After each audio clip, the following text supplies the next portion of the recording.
학개서 2장 말씀입니다.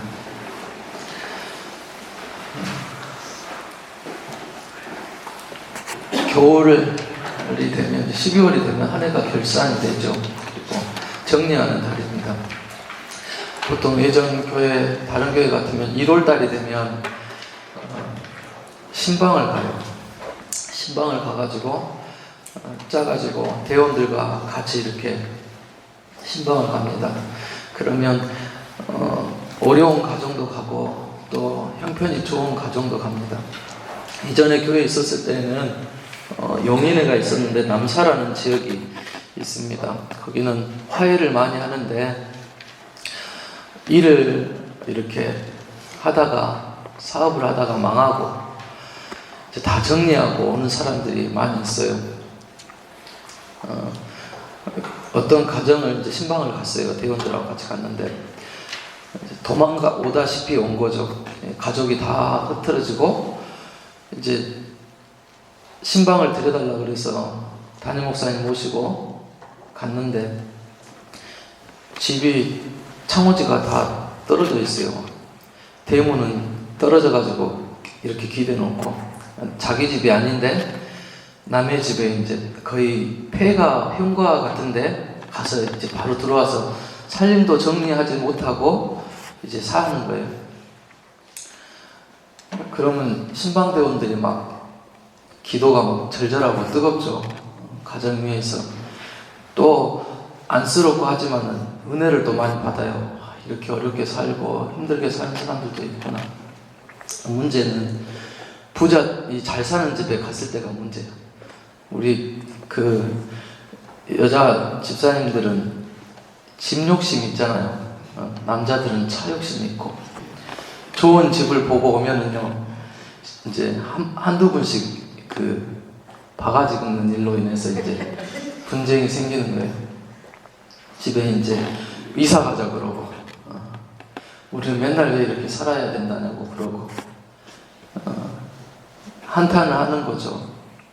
비교하고 또 내가 사는 모습이 상대적으로 초라해 보이는 거예요. 대접을 잘 받아서 배가 불러서 좋긴 하지만 또 한편으로는 이제 걱정이 되더라고요. 그런 문제들 때문에. 요즘 보면은 사는 것이 쉽지 않으니까 쉽게 포기하는 사람들이 많이 있어요.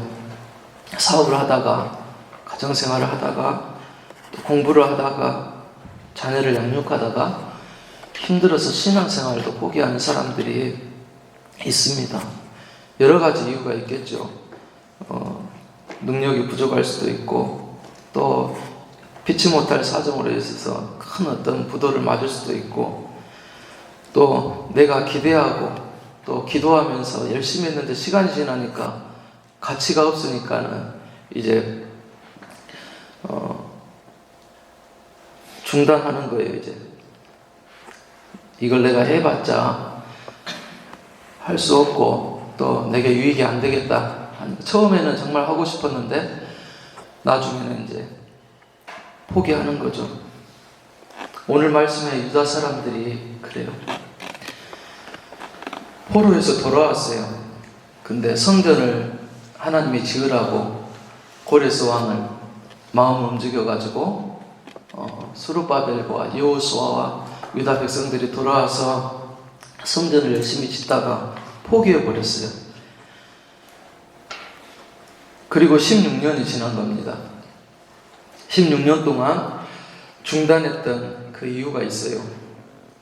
첫 번째는 내가 먹고 살기도 어려운데 아직 시기가 아닙니다. 때가 아닙니다. 라고 그렇게 핑계대는 거고, 두 번째는 내 집 짓는 것이 우선이라는 것입니다.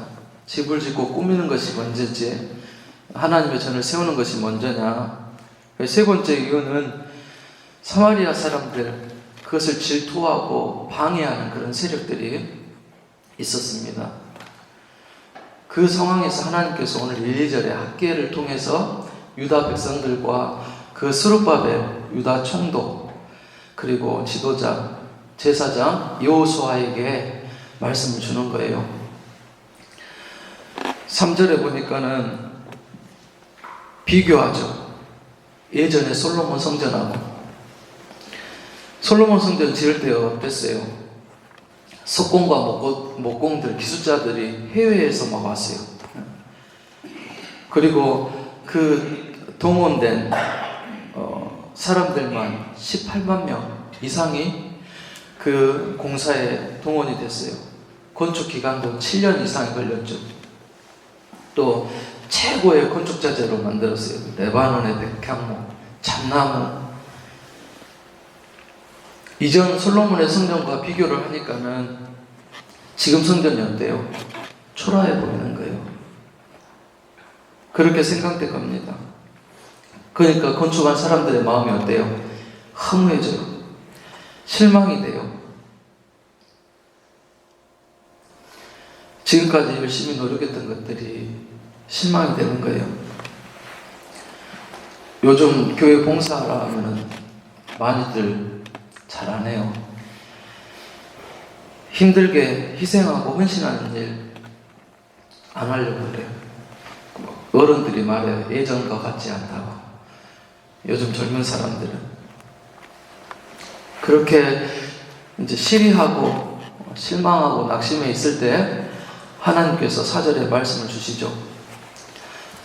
수르바벨아 스스로 굳게 할지어다. 여호수아야 스스로 굳게 할지어다. 이 땅의 모든 백성들아 스스로 굳게 하여 일할지어다. 내가 하는 일이 보잘것없고 또 초라하다고 그렇게 판단하지 말고 사람들의 부정적인 말도 듣지 말고 하나님이 하는 것을 포기하지 말라고 말씀하시는 겁니다. 이제 성전 짓는 일에 더 용기를 내어서 힘을 내어서 열심히 계속해서 말하라, 지으라라고 하나님께서 격려하는 그런 말씀입니다. 말씀 붙들고 우리도 마음속으로 한번 내 이름을 부르면서 하나님의 말씀으로 그렇게 세웠으면 좋겠어요. 인선아 스스로 굳게 해라. 용기를 내라. 힘을 내라. 하나님이 주시는 말씀이 시래에 빠진 이스라엘 백성들에게 오늘 우리에게 주시는 말씀, 나에게 주시는 말씀이죠. 내가 하나님 믿음으로 일하면서 기도하면서 내게 주시는 말씀이에요. 전도하다가 봉사하다가 또 헌신하다가 하나님의 일을 하다가 내 마음에 낙심이 돼서 그만뒀던 일들 다시 한번 힘을 내서 시작하라고 하나님께서 이렇게 격려하는 말씀이죠. 5절 말씀 보니까 두려워하지 말라고 그때 말씀합니다. 이렇게 비교하니까 겉으로 보이는 것을 보고 외형적인 것을 보고 실망하니까는 어때요? 하나님이 안 바라봐지는 거예요. 믿음으로 안 되어지는 거예요. 그러니까 어때요? 실망이 오고 낙심이 오고 이제 내 형편과 처지만 이제 보이는 거죠. 우리가 열심히 기도하면서 할 때는 이것도 하나님께서 넘어서게 하고 더 좋은 것들로 채워주시고 바꿔주시고 또 응답 주실 줄 믿고 그 믿음을 가지고 헌신하는데 일하다가 시험이 들게 되면 실망하게 되면 포기해버리는 것입니다. 하나님 일하는 사람들, 우리 헌신하는 믿음의 사람들은 어려움을 만날 때 하나님이 해결해 주실 줄 믿고 맡겨야 돼요. 내 형편을 보고 안 되는 거 이런 거 보면서 하면은 절대 할 수가 없어요. 그래서 성령이 함께 하셔서 채워주실 줄 믿고 하나님이 책임져 주실 줄 믿고 믿음으로 그 일들을 해야 됩니다. 그래야지 하나님이 보여요. 소망이 보이고 희망이 보입니다. 두려워하죠. 내 먹고 살기가 당장 힘드니까 물질 때문에 내 자녀들 때문에 내 미래 앞날 때문에 맡기지 못하는 것입니다. 근데 6절에 보니까는 이스라엘 백성들은 그 말씀을 붙들고 이제 순종해서 어려운 처지지만 하나님의 성전 건축 역사를 시작했습니다. 그리고 7절에 하나님 말씀하시죠. 하늘과 땅과 바다 육지 만국을 진동해서 모든 보배를 끌어다가 너네가 지금 짓고 있는 이 성전을 내가 하나님의 영광으로 채우시겠다라고 그렇게 말씀을 주십니다. 안 되면 하늘을 흔들어서라도 땅을 흔들어서라도 이 모든 만국의 백성들을 흔들어서라도 내가 이 성전에 너네들이 짓고 있는 지금 이 성전의 영광으로 채우겠다라는 그런 말씀이죠. 은도 내 것이고 금도 내 것이다라고 8절에 하나님 것이기 때문에 바로 하나님이 역사하시면 그런 일들이 가능하다는 그런 말씀입니다. 그리고 9절에 내가 영광으로 이전을 충만하게 하리라. 나중 영광이 이전 영광보다 더 크게 하리라. 내가 이곳에 평안을 주리라 라고 그렇게 말씀합니다. 그렇게 위로하는 거예요. 그리고 이제 1절에서 14절에는 제사장들을 불러서 또 그들에게 학계를 통해서 또 말씀합니다. 근데 질문을 해요. 두 가지 질문을 하는데 한 가지는 거룩한 것에 대해서 또 한 가지는 부정한 것에 대해서 질문하는 거예요. 11절에 보니까는 화목제 고기로 싸서 거룩해진 옷자락이 다른 물건이나 음식에 닿으면 그것도 거룩해지냐라고 제사장들에게 묻는 거예요. 제사장들은 말해요. 아닙니다라고 그렇게 대답합니다. 또 물어요. 12절에 보니까는 시체를 만져서 부정해진 사람이 다른 물건이나 음식을 만지면 그것도 부정해지냐는 것입니다. 제사장들이 답합니다. 부정해진다라고 말합니다. 뭔 말입니까? 거룩한 것은 쉽게 이렇게 옮겨지지 않아요. 근데 부정한 것은 쉽게 전염된다라고 말씀하는 겁니다. 건강한 사람 옆에 서 있으면 저절로 건강해집니까? 아니죠. 그런데 어때요? 감기가 걸려서 아파 있는 사람 옆에 있으면 어때요? 감기 걸리죠. 감기는 전염이 되니까 그래요. 부정한 것이요. 그걸 얘기하는 겁니다. 부정한 말도 그래요. 불평하는 것도 그래요. 지금 이스라엘 백성들은 지금 짓고 있는 이 모습을 보고 야 이거 초라하다. 이거 정말 볼품없다라고 생각하고 그 마음들로 가득 차가지고 이제 하나님 일을 포기하는 그런 상태였습니다. 부정한 것들이 가득 찼다는 거예요. 그 마음에 하나님이 중심이 아니고 다른 것들로 이제 채워져 버린 걸 말하죠. 더러워진 마음들을 말하는 거예요. 14절에 학개 선지자는 이런 율법의 원리를 유다 백성들에게 그렇게 적용하면서 설명을 합니다. 하나님께서 성전을 지으라고 말씀하셨는데 그들은 아직 때가 아니라고 봅니다. 난 먹고 살기도 바쁘다고. 그리고 자기 집 꾸미는 일에 바빴습니다. 불순종하였습니다. 그리고 그 마음이 하나님 앞에 헌신되지 않았습니다. 그 마음이 지금 부정해 있다는 거예요. 그래서 하나님께서 축복의 문을 닫아버렸습니다. 이슬이 그쳐버리고 또 땅에서 나는 그런 산물들이 잘 자라지 않는 거예요. 성전을 짓지 않고 내버려 두니까는 하나님이 그들의 삶도 이렇게 포기해버린 겁니다. 그들의 삶도 황무해져 버립니다. 그 손에 하는 모든 일도 그리고 그 땅에 많이 뿌렸던 씨앗들도 열매를 이렇게 맺지 못합니다. 또 예배를 드리면서 제단을 쌓는데 그것도 하나님께서 안 받으세요. 그것도 부정한 것이라는 것입니다. 15절에서 17절 보니까는 하나님께서 복을 주시지 않으니까 어떻습니까? 아무리 노력해도 대가를 받지 못합니다. 20석의 곡식을 뿌렸어요. 그런데 거둘 때 보니까는 10석밖에 거둘 수가 없는 거예요. 그나마 10석도 어떻게 해요? 10석도 폭풍우와 우박에 다 폐를 입어버리고 곰팡이가 펴가지고 그 그것도 먹지 못하는 거예요. 씨앗도 남지 않아 버린 거죠. 농사 기술이 부족해서 그런 것이 아니라, 열심히 그들이 노력해서 그런 것이 아니라 이미 그들의 마음이 부정해져 있다는 거예요. 더러워져 있다는 거예요. 그걸 하나님께서 말씀하시는 것입니다. 18절에 그들의 마음이 돌이키지요. 또 뭘로 돌이킵니까?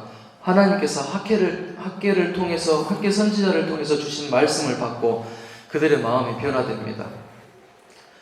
그들의 마음을 이렇게 돌이켜 놓습니다. 그들의 마음을 정말 하나님 앞에 진실로 회개합니다. 말씀이 그들을 뒤집어 놓는 거죠. 술 드시는 남편들, 게임에 빠져있는 자녀들, 안 변하죠. 그런데 어때요? 말씀이 속에 들어가면 뒤집어 놓는 거예요. 바꿔 놓는 거예요, 사람을. 평생 안 되는 것도 하나님 들어가서 역사하시면 변화시켜 주시는 거예요. 오늘 학계의 이스라엘 백성들도 바로 학계 선지자의 입술을 통해서 하나님의 말씀을 들은 이스라엘 백성들이 바뀌는 겁니다. 자기밖에 몰랐던 사람들, 자기 중심적으로 살았던 이기적인 사람들이 하나님 앞에 헌신하는 마음들로 바뀌어요. 그리고 스룹바벨도, 여호수아도, 유다 많은 백성들도 마음이 하나가 돼요. 우리 성전 건축합시다. 그동안 안 했던 것 우리 다시 한번 일으켜서 세워봅시다. 그렇게 마음이 다 바뀐 거예요. 16년 동안 건축하고 쉬어버렸던 그것을 말씀을 통해서 은혜 받고 다시 하기 시작한 거예요. 하나님은 그 모습을 보시면서 19절 끝부분에 뭐라 말씀하십니까? 오늘부터는 내가 너희에게 복을 주리라고 그렇게 말씀하십니다. 닫아놨던 하늘 문, 그리고 땅의 모든 축복들을 이제 열어주시겠다라는 그런 말씀이죠. 그리고 성전을 건축할 때 방해했던 사람들이 있었어요. 사마리아 백성들, 대적들이 일어나서 성전만 건축한다고 하면 막 와서 방해를 넣는 거예요. 근데 하나님께서 그 방해꾼들, 장애물을 다 치워줘 버려요. 바로 다리오 왕에게 조서를 내리게 해가지고 이제 그들을 다시 계속해서 지원하라라고 그런 말씀을 주시죠. 장애물들이 사라져 버리는 거예요. 그리고 23절에 보니까 이 스룹바벨을 하나님께서 종이라 부르면서 인정해 주시는 모습이 나와져 있습니다. 어때요? 지금까지 학계 선지자의 그런 말씀을 들으면서 백성들이 힘을 얻어서 힘겹게 성전을 그렇게 건축하고 진행하고 있었어요. 3개월이 지난 거예요. 그런데 하나님께서 스룹바벨을 불러서 말씀하시는 겁니다. 내가 너를 세워주겠다고. 네가 내 종이라라고 그렇게 세워주는 것입니다. 어떤 일을 할 때요, 사람들에게 인정받는 거 정말로 중요합니다. 힘든 일이 있어도 내가 하는 일을 알아주고 또 그것을 인정해 주면은요, 극복할 힘이 생겨요. 피곤해도 하고 싶은 마음이 안에서 생기는 겁니다. 그런데 어때요? 하나님이 인정해 주시는 거죠. 네가 하고 있는 일, 그 중심을 들여다보니까 그 마음들을 보니까는 하나님 마음에 쏙 든 겁니다. 그래서 하나님께서 그 이스라엘의 지도자 스룹바벨을 불러다가 말씀하시는 거예요. 마지막에 너는 내 종이다. 그리고 내가 너를 세웠다. 마지막에 또 뭐래요?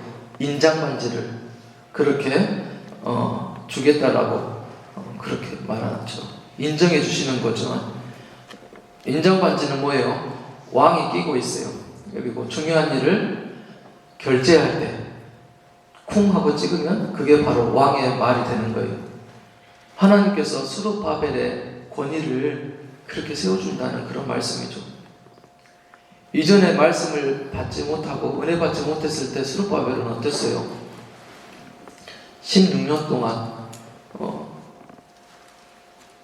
성전을 건축하다가 못하는 무기력한 그런 지도자였습니다. 추진력도 없었고 또 안 하려고 하는 그 백성들을 설득하려는 그런 마음도 없었지요. 어떻게 보면은 실패한 지도자였어요. 무능하고 힘이 없는, 백성들도 시리에 빠져있고 절망한 상태에 있는 그런 포로로 이제 갓 돌아와서 살기 어려운 그런 백성의 그런 지도자였는데, 학계를 통해서 주신 그 말씀의 은혜를 받고 힘을 받고 하나님께서 네가 한 것들을 인정해 주시는 거예요.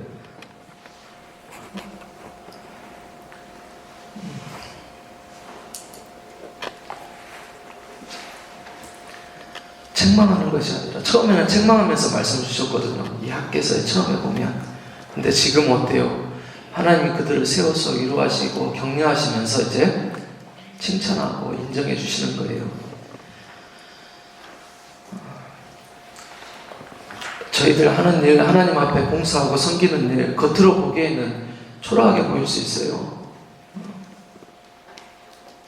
비교하면서 아무것도 아니다 생각할 수 있어요. 그러나 어때요? 하나님은 화려하게 그 지어진 성전을 보시는 게 아니에요. 그 속에서 예배하는 진실된 마음들, 거룩한 마음들을 보시는 거예요. 중심을 보시는 그런 하나님을 말씀해 주시는 것입니다. 정말 진실로 헌신하면서 순종하는 사람들의 그 마음들, 그것을 보고 계시는 거예요. 그래서 그들을 보시고 하늘에 보고 창고도 열으시고 물질의 복도 주시고 또 그들의 소산도 하나님께서 축복해서 잘되게 하시는 거예요. 오늘 이런 말씀의 은혜가 우리들에게도 있기를 바랍니다. 한 해를 결산하고 돌아보는데 내가 하나님 앞에 하는 일들이 무엇인지, 또 그것들이 도중에 멈춰지거나 포기한 것은 없는지 돌아볼 수 있기를 바랍니다. 그리고 다시 한번 결단해서 또 새해 더 열심히 하나님 앞에 충성하고 봉사해서 오늘 유다 백성들이 회복했던 것들, 하늘문을 열어주시고 또 용기를 부어주셨던 것들, 인정해 주셨던 그런 것들, 그런 은혜들이 우리 삶 속에도 충만하시기를 주님의 이름으로 소원합니다. 기도하시겠습니다.